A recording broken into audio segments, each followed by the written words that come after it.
अमीर बहू का 56 भोग से अच्छा गरीब बहू का दाल चावल। अरे वाह, क्या खुशबू आ रही है, क्या बन रहा है आपके यहाँ? खुशबू इतनी अच्छी है, लेकिन ये समझ नहीं आ रहा कि किस चीज की। आपके घर से अक्सर ऐसी खाने की खुशबू आती है, तो आज हम देखने ही चले आए। अरे सिर्फ देखने आई हो? अब जब आप आ ही गई हो तो खाना खाकर जाना। अच्छा ऐसा क्या? ठीक है, तो आज हम आपके घर का स्वादिष्ट खाना खाकर जाएंगे, जिसकी महक पूरे मोहल्ले में फैलकर सबका मन ललचा देती है। वैसे क्या बना रही है आपकी श्रद्धा? हमारे यहाँ के खास दाल चावल। दाल चावल का नाम सुनते ही पड़ोसन हैरान रह जाती हैं। क्या ये इतनी अच्छी महक दाल चावलों से आ रही है? मैं जानती हूँ कि तुम्हें ये सुनकर थोड़ी हैरानी हो रही होगी, लेकिन मेरी श्रद्धा के दाल चावल बाकी दाल चावलों के मुकाबले बहुत स्वादिष्ट होते हैं। तुम एक बार खा लिए तो बार बार खाना चाहोगी। अरे नहीं शोभा जी, अब मेरा दाल चावल खाने का बिल्कुल भी मन नहीं है। पहले दोनों पड़ोसन मना करने लगी, लेकिन फिर श्रद्धा को दाल चावल की प्लेट लाते देख उनसे रहा नहीं गया। दाल चावल को चखते ही उनके होश उड़ गए। यकीन नहीं आ रहा कि दाल चावल इतने स्वादिष्ट भी बन सकते हैं। इनके आगे तो 56 भोग भी फेल है। श्रद्धा के दाल चावल पूरे मोहल्ले में मशहूर हो गए। उसके घर आए दिन कोई ना कोई उसके यहाँ दाल चावल खाने आता। कुछ ही दिनों में श्रद्धा की शादी होने वाली थी। जिस गांव में श्रद्धा रहती थी, उसी गांव से जुड़े एक बड़े शहर में श्रद्धा की होने वाली देवरानी का घर था। मौनी बेटा, तुम अभी खाना बनाना सीख रही हो, इसलिए थोड़ा कुछ बनाया करो। नहीं माँ, मैं सब 56 भोग ही बनाऊंगी। मैंने सुना है कि मेरी होने वाली जेठानी खाना बनाने में माहिर है, और मैं ससुराल में उसका रंग जमने देना नहीं चाहती हूँ। इसीलिए मैंने जो कह दिया मैं वही बनाऊंगी। लेकिन बेटा, तुम्हारी सहेलियां भी तुम्हारा इंतजार कर रही हैं। अच्छा तो है, अब मैं उन्हें भी अपने हाथों से बना 56 भोग खिलाऊंगी। ये कहती हुई मौनी रसोई में चली गई। तभी वहां उसकी एक सहेली ईशा मीनाक्षी के पास पहुंची। क्या हुआ आंटी, आप थोड़ी परेशान लग रही हैं? इस पर मीनाक्षी ने ईशा को सारी बात बताई। ईशा ने भी मौनी को काफी समझाया, लेकिन उसके किसी की बात समझ में नहीं आती थी। लगभग पूरा दिन रसोई में लगाने के बाद मौनी ने अपना 56 भोग तैयार कर ही लिया। उसकी सहेलियां भी इंतजार करते करते थक कर अपने घर चली गईं। सिर्फ ईशा ने वहीं बैठकर उसका इंतजार किया। तो बताइए, कैसा बना है मेरा 56 भोग? सभी को उस 56 भोग की थाली को देखकर उल्टी आ रही थी, लेकिन सभी ने उसे अच्छा कहने का दिखावा किया और नकली मुस्कुराहट के साथ उसे खाने लगे। तेरी पूरा दिन की मेहनत रंग लाई मौनी बेटा, तूने सच में बहुत अच्छा खाना बनाया है। आप सही कह रही हैं आंटी, ये सच में काफी अच्छा बना है। तो फिर आप ठीक से खा क्यों नहीं रही हो? और चीजें खाओ ना, आखिर इसमें 56 खाने की चीजें हैं। दीदी ये खाना बहुत ही बुरा, आपने इतना बुरा खाना क्यों बनाया? इससे अच्छा तो आप माँ को ही खाना बनाने देती। अपने छोटे भाई की बात सुनकर मौनी उलझ गई, लेकिन ईशा और मीनाक्षी ने बात को संभालने की कोशिश की। अरे नहीं बेटा, खाना सच में बहुत अच्छा बना है। तेरा भाई अभी छोटा है ना, इसीलिए उसे कुछ नहीं पता है ना ईशा? हाँ, बिल्कुल आंटी, आपने सही बोला। मौनी को महसूस हो रहा था कि कुछ तो गड़बड़ है, लेकिन फिर भी उसने ज्यादा कुछ नहीं कहा। उसके छोटे भाई ने वो खाना नहीं खाया। वो लगातार उस खाने को खाने से मना कर रहा था। समय बीता और दाल चावल वाली श्रद्धा और 56 भोग वाली मौनी दोनों एक ही घर में बहू बनकर आ गई। उनके ससुराल वाले काफी अमीर थे, लेकिन अमीरी के साथ साथ उनमें संस्कार भी नजर आ रहे थे। आज दोनों बहुओं के ससुराल में पहली रसोई की रस्म थी। बहुओं, आज तुम्हारी पहली रसोई है। तुम दोनों आज क्या बनाने वाली हो? मम्मी जी, मैं तो अपनी पहली रसोई में 56 भोग बनाने वाली हूँ। 56 भोग? लेकिन उसमें तो पूरा दिन लग जाएगा। अरे आप फिक्र ना करें मम्मी जी, मैं बहुत जल्द 56 भोग तैयार कर देती हूँ। चित्रा को यह बात अजीब लगी, फिर भी उसने मौनी को 56 भोग बनाने के लिए हाँ कर दी। और श्रद्धा बहू, तुम क्या बनाने वाली हो? माँ जी, मैं तो अपनी पहली रसोई में वही अपने खास दाल चावल बनाऊंगी। दाल चावल?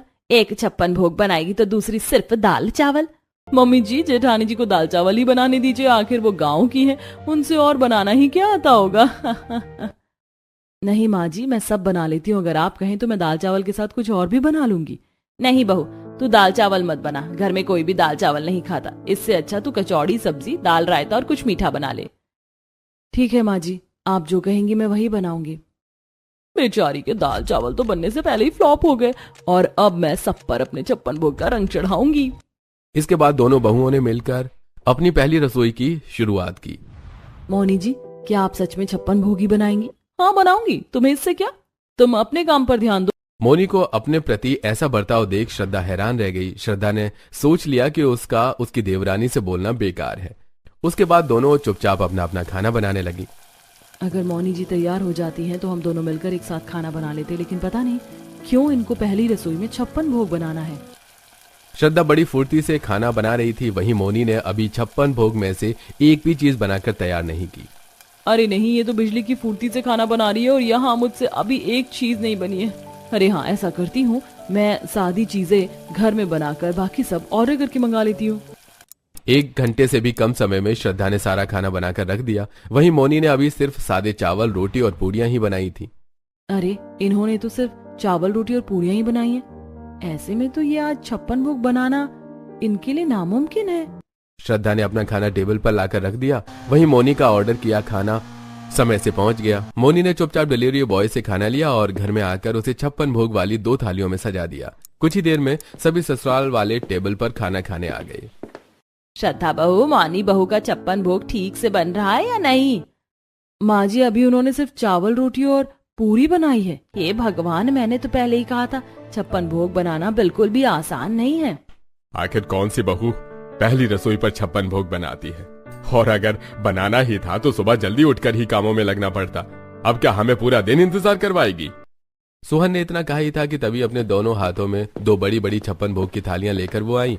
खाने से भाप उठ रही थी और उसकी महक पूरा घर में फैल गई। ये देख श्रद्धा काफी हैरान रह गई। ये क्या, इन्होंने इतनी जल्दी ये सारी चीजें कैसे बना ली? नामुमकिन, ये मौनी जी ने बनाया ही नहीं, ये जरूर इन्होंने बाहर से मंगवाया है। श्रद्धा बहू, तुम तो कह रही थी कि मौनी ने अभी सिर्फ चावल, रोटी और पूरी ही बनाई है, फिर इतनी जल्दी इतना सब कुछ कैसे बना लिया? अच्छा, तो ये यहाँ पर मेरे खिलाफ सबके कान भर रही थी। इसकी इतनी मजाल, अब मैं इसे बताती हूँ। मम्मी जी, मैं कैसे काम करती हूँ ये कोई नहीं जानता, इसलिए लोगों का मेरे कामों पर ज्यादा बोलना मुझे पसंद नहीं। आप सभी खाना शुरू कीजिए। भाभी जी, मैं बाद में बताऊंगी। मेरा मतलब कि मैंने इतनी जल्दी कैसे सब कुछ बना लिया। वाह बहू, मैं तो सोच रहा था कि तू हमें पागल बना रही है, लेकिन तूने तो सच में 56 भोग बना दिए। वाह भाभी, आपसे ज्यादा तेज काम करने वाली बहू पूरे मोहल्ले में नहीं मिलेगी। अरे सिर्फ पूरे मोहल्ले में ही नहीं बल्कि पूरी दुनिया में नहीं मिलेगी। इसी तरह तारीफ कर करके सभी मोनी का 56 भोग खा रहे थे। वहीं श्रद्धा का खाना रखा हुआ ठंडा हो रहा था। खाना ठंडा हो जाने की वजह से श्रद्धा के खाने को कम खाया गया, जिस पर श्रद्धा का मन थोड़ा उदास हो गया। खाना खाने के बाद दोनों बहुओं को उनकी पहली रसोई का शगुन भी मिला और फिर सभी अपने अपने काम से लग गए। मैं तो बोर हो रही हूँ। घर में तो कुछ ना कुछ काम ही करती रहती थी, पर यहाँ तो सारा काम नौकर चाकर ही कर रहा है। मुझे कुछ तो करना ही होगा, नहीं तो मेरा दिन नहीं कट पाएगा। ये सोचकर श्रद्धा अपने कमरे से बाहर निकली तो उसने देखा कि एक मेड धुले हुए कपड़े लेकर जा रही थी। सुनिए, आप ये कपड़े कहाँ लेकर जा रही हैं? मालकिन, ये धुले हुए कपड़े हैं, मैं इन्हें प्रेस करने के लिए लेकर जा रही हूँ। ऐसा करिए, आप कुछ और कर लीजिए, ये कपड़े मैं प्रेस कर दूंगी। लेकिन बड़ी मालकिन ने आपसे कुछ भी करने को मना किया है, ऐसे में आपको ये कपड़े नहीं दे पाऊंगी। आप ये कपड़े मुझे दे दीजिए, खाली बैठे बैठे मेरा दिन नहीं कट रहा है। श्रद्धा के इतना कहने पर मेड ने उसे कपड़े दे दिए और श्रद्धा खुशी खुशी कपड़े लेकर अपने कमरे में जाने लगी। लेकिन तभी वहां मोनी आ गई। अरे भाभी, इतनी खुश होकर कहाँ जा रही हो? कहीं भी नहीं, खाली बैठे बैठे बोर हो रही थी, सोचा कि क्यों ना कपड़े ही प्रेस कर दूं। सब समझती हूँ मैं, ये पहली रसोई की रस्म में तो अपना रंग नहीं जमा पाई, तो अब काम करके सबका दिल जीतना चाहती है, लेकिन मैं ऐसा बिल्कुल भी नहीं होने दूंगी। अरे भाभी, जब मैं यहाँ हूँ तो आपको ये सब करने की क्या जरूरत है? लाइए, मैं कपड़े प्रेस कर देती हूँ। इतना कहकर मोनी ने जबरदस्ती श्रद्धा से कपड़े छीन लिए और जल्दी से उन्हें अपने कमरे में ले गई। वहीं श्रद्धा इस बात पर हैरान होकर वहीं खड़ी रह गई। इन्हें बेवकूफ बनाना तो बहुत ही आसान है, लेकिन अब मुझे ये सारे कपड़े प्रेस करने होंगे। काम भी तो क्या करने चली थी, अब इनके चक्कर में मैं फंस गई। मोनी ने मुंह बनाकर अलमारी से प्रेस निकाली और फिर टेबल पर कपड़ा बिछाकर कपड़े प्रेस करना शुरू कर दिया। ओह गॉड, मैंने कभी भी अपने भी कपड़े प्रेस नहीं किए हैं और यहाँ मुझे सबके कपड़े प्रेस करने पड़ रहे हैं। इस श्रद्धा की वजह से मेरे पल्ले मुसीबत बन गई है। अरे नहीं। मोनी ने देखा कि खुद से बातें करने के चक्कर में उससे सौम्या की ड्रेस जल गई। उसने तुरंत कपड़े से प्रेस हटाई, लेकिन कपड़ा पूरी तरह से जल चुका था। ये देख मोनी बहुत घबरा गई। वहीं कपड़ा जलने की गंध भी पूरे घर में फैल गई। अरे घर में कुछ जल रहा है क्या? ये कैसी बदबू आ रही है? मेड्स, जल्दी से जाकर पूरे घर में चेक करो। चित्रा के कहने पर घर के सभी मेड्स ने इधर उधर जाकर चेक किया। मोनी ने अपना दरवाजा लॉक किया हुआ था, इसलिए मेड वहां नहीं जा पाए, लेकिन उन्हें समझ आ गया था कि जलने की बदबू यहीं से आ रही है। मेड्स ने सभी को मोनी के कमरे के बाहर बुलाया। बहू, ओ बहू, ये कैसी जलने की बदबू आ रही? तेरे कमरे से क्या कर रही है तू? मोनी अपनी सास की आवाज सुनकर बहुत घबरा गई और उसके मुंह से एक शब्द भी नहीं निकला। माँ, हमें पूछने के बजाय दरवाजा खोलकर देखना चाहिए। चित्रा ने गार्ड से कहकर मास्टर चाबी से दरवाजे को अनलॉक किया। दरवाजे को खुलता देख मोनी सारे कपड़े समेटकर छुपाने के लिए भागी, लेकिन उसके हाथ से सौम्या की जली हुई ड्रेस जमीन पर गिर गई। ओह गॉड नो! माँ, ये तो मेरी पसंदीदा ड्रेस है, ये क्या हो गया इसके साथ? मैंने इसे सिर्फ एक ही बार पहना था। भाभी, ये आपने क्या किया? जवाब दे बहू, तूने ऐसा क्यों किया? हमारे घर के कपड़े तो मेड प्रेस करते हैं, फिर तेरे पास कपड़े कहाँ से आए? मम्मी जी, श्रद्धा भाभी ने मुझे जबरदस्ती कपड़े प्रेस करने को दे दिए, जबकि मुझसे तो कपड़े प्रेस करने आते भी नहीं है। ये क्या कह रही हो मोनी? तुम ही तो मुझसे कपड़े छीन कर लेकर गई थी। इस पर श्रद्धा ने सच बात बतानी चाहिए, लेकिन मोनी ने उस पर अपने झूठ का पर्दा डाल दिया। मम्मी जी, श्रद्धा भाभी ने मुझसे कहा कि मैं कोई काम नहीं करती हूँ, मुझे काम करने चाहिए, और इन्होंने जबरदस्ती मेड से कपड़े लेकर मुझे प्रेस करने को दे दिए। क्यों श्रद्धा बहू, तूने ऐसा क्यों किया? अगर आप इतनी समझदारी ना दिखाती तो आज मेरी ड्रेस का ये हाल नहीं होता। अगर आपको ऐसा लगता है कि ये सब मेरी वजह से हुआ है तो मैं ही इसकी भरपाई करूंगी। लाओ सौम्या, तुम अपनी ये ड्रेस मुझे दे दो, मैं वादा करती हूँ कि मैं इसे पहनने लायक बनाकर ही वापस करूंगी। ये कहकर श्रद्धा से सौम्या के हाथों से ड्रेस लेकर चली गई। अब ये क्या कोतक करने वाली है? श्रद्धा सौम्या की ड्रेस को अपने कमरे में लेके गई और फिर उसने अलमारी से अपनी एक साड़ी निकाली। श्रद्धा अपने घर से सिलाई मशीन लेकर आई थी, जिस पर वो अपने और अपनी माँ के कपड़े सिया करती थी। उसने अपनी सबसे सुंदर साड़ी काटकर सौम्या की ड्रेस सुधारने में लगा दी। कुछ देर ड्रेस पर काम करने के बाद ड्रेस के ठीक होने पर श्रद्धा उसे लेकर सौम्या के कमरे में पहुंची। सौम्या, मुझसे जितना हो पाया मैंने कर दिया, उम्मीद है तुम्हें मेरा काम पसंद आएगा। भाभी, आपने ये कैसे? आपने तो मेरी ड्रेस को पहले से भी ज्यादा सुंदर बना दिया, सच में आपने कमाल कर दिया। इस पर श्रद्धा का दिल खुश हो गया। उसने सौम्या को कपड़ों वाली सारी बात बताई और इस बार सौम्या को उस पर यकीन आ गया। इसी तरह कुछ दिन और बीते और आज मोनी बाजार गई हुई थी, इसीलिए श्रद्धा को अपने दाल चावल बनाने का मौका मिल गया। आज तो मैं सभी को अपने दाल चावल का स्वाद चखा कर ही रहूंगी। श्रद्धा ने बड़ी लगन और प्यार से सबके लिए दाल चावल बनाई और इतने में मोनी भी घर वापस लौट आई। श्रद्धा ने डाइनिंग टेबल पर अपने दाल चावल की प्लेट लगाई, जिनसे उड़ रही खुशबू पूरे मोहल्ले में फैल रही थी। बहू, आज क्या बनाया तूने? इतनी अच्छी खाने की महक तो मैंने कभी नहीं सूंघी। माँ जी, आज मैंने खास दाल चावल बनाए हैं, जिन्हें बनाने का मुझे अभी तक मौका नहीं मिला था। ओह गॉड, माँ आज खाने में क्या बना है? खुशबू तो लाजवाब आ रही है। ओह, तो अब ये मेरे पीछे खाना बनाकर सबको इम्प्रेस करने की कोशिश कर रही है। कोई बात नहीं, महज इसके ये दाल चावल मेरे 56 भोग से कभी नहीं जीत सकते। कुछ ही देर में सभी खाने खाने आ गए। अरे ये कैसा मरीजों जैसा खाना बनाकर रख दिया है। भले इनसे कितनी भी अच्छी खुशबू आ रही है, लेकिन है तो ये सादे से दाल चावल ही ना। सभी को दाल चावल देखकर थोड़ा अजीब सा लगा, लेकिन एक निवाला चखते ही उनके होश उड़ गए। आज तक उनमें से किसी ने भी इतने स्वादिष्ट दाल चावल नहीं खाए थे। कमाल है, क्या ये सच में दाल चावल है? ये तो बिल्कुल किसी महंगे रेस्टोरेंट की डिश लग रही है। श्रद्धा, तुम कोई सीक्रेट शेफ हो क्या? तुमने इतना अच्छा खाना कैसे बनाया? अरे नहीं, मैं तो बस एक गांव की सीधी सादी लड़की हूँ। अरे गांव की सीधी सादी लड़की, लेकिन मानना पड़ेगा बहू, हाथों में से तो अच्छे अच्छे शेफ से भी ज्यादा स्वाद है। इसी तरह श्रद्धा के बनाए दाल चावलों की तारीफ हुई चली जा रही थी। वहीं मोनी इस बात से जलकर राख हो गई। जलन से उसने उन चावलों का एक भी निवाला भी नहीं चखा और सीधा अपने कमरे में चली गई। अपने आप को क्या समझती है ये? मेरे 56 भोग को अपने दाल चावलों से हरा सकती है? अब मैं जल्दी जल्दी अपना 56 भोग बनाऊंगी और इसे खाना बनाने का मौका ही नहीं दूंगी। इसी तरह कुछ दिन और बीत गए और मोनी ने इस बीच 3 दफा 56 भोग बनाया, वो भी आधा सामान बाहर से ऑर्डर करके। आज मोनी की सहेलियां उससे मिलने आई हुई थी। मोनी, हमने सुना है कि तू बड़ा अच्छा 56 भोग बनाकर खिला रही है अपने ससुराल वालों को, इसीलिए आज हम भी तेरा 56 भोग खाने आए हैं। अरे हाँ, क्यों नहीं, मैं तुम्हारे लिए अभी 56 भोग मंगा देती हूँ, मेरा मतलब बना देती हूँ। इतना कहकर मोनी रसोई से गई और उसने खाना ऑर्डर कर दिया। वहीं फिर उसने कुछ चीजें घर में ही बनाई। इतने में बाहर तेज बारिश शुरू हो गई।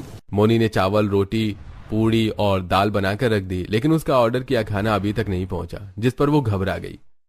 कहाँ रह गया ये डिलीवरी बॉय? मोनी किचन में खड़ी हुई परेशान हो रही थी। वहीं उसकी सहेलियां उसका बेसब्री से इंतजार कर रही थी। उन्हें इंतजार करता देख श्रद्धा ने उनके लिए कुछ फल काट कर रख दिए। थोड़ी देर बाद मोनी फिर से अपनी सहेलियों के पास आकर बैठ गई। अरे क्या हुआ मोनी, तू खाना नहीं बना रही है क्या? हम सभी को बहुत जोरों की भूख लगी। अच्छा हुआ कि तेरी जेठानी ने हमें फ्रूट सैलेड बनाकर दे दिया, वरना हम तो भूख से मर ही जाते। तुम यहाँ मेरा खाना खाने आई हो तो फिर किसी और से लेकर क्यों खा रही हो? ये क्या बोल रही है मोनी, वो तेरी जेठानी ही तो है ना, तुझे ऐसा नहीं बोलना चाहिए। सुनो, तुम यहाँ मेरा 56 भोग खाने आई हो, किसी और का फ्रूट सैलेड नहीं। ये बात मोनी की सहेलियों को काफी अजीब लगी। कुछ समय और बीत गया लेकिन बारिश रुकने का नाम नहीं ले रही थी, जिसकी वजह से उसका खाना अभी तक डिलीवर नहीं हुआ। मोनी की चिंता अब 10 गुना ज्यादा बढ़ गई थी। वो सिर्फ रसोई में खड़ी हुई समय बर्बाद करने लगी। मोनी बहू, तू खाना क्यों नहीं बना रही? तेरी सहेलियां तेरा इंतजार कर रही है और खाने का समय भी हो रहा है। माँ जी वो मैं वो बारिश भी बंद हो गई और इंतजार करते अब सहेलियां भी वापस जाने की सोचने लगी। तभी दरवाजे पर डिलीवरी बॉय आकर खड़ा हो गया, जो मोनी का खाना डिलीवर करने आया था। चित्रा ने डिलीवरी मैन से उलझते हुए खाना लिया और उसने देखा कि उसमें सारा 56 भोग वाला खाना था। ये देख चित्रा और उसकी सहेलियां हैरान रह गईं। ये सब क्या है? इसका मतलब वो सब 56 भोग तू बाहर से मंगा कर अभी तक हमारा पागल बना रही थी बहू, और हमने सोचा कि तू सच में अच्छा खाना बनाती है। मुझे माफ कर दीजिए माँ जी। हमें तुझसे ये उम्मीद बिल्कुल नहीं थी मोनी। सारे मूड का सत्यानाश कर दिया। अरे बस की नहीं थी तो बता देती। अब हम जा रहे हैं और आइंदा अपने घर किसी को बुलाने से पहले सोच लेना। सही कहा, लेट्स गो गाइस। नाराज होकर उसकी सहेलियां भी घर जाने लगीं। अरे आप इस तरह मत जाइए, मेहमानों को ऐसे निराश करके नहीं भेजना चाहिए। मैं आपके लिए खाना बना देती हूँ। हाँ बहू, तू इन सबको अपने वही दाल चावल बनाकर खिला, इन्हें बहुत पसंद आएंगे। हम यहाँ 56 भोग खाने आए थे और इसकी जगह अब हमें दाल चावल खाने पड़ेंगे। अरे एक बार बहू के बनाए दाल चावल खाकर देखो, उंगलियां चाटती रह जाओगी।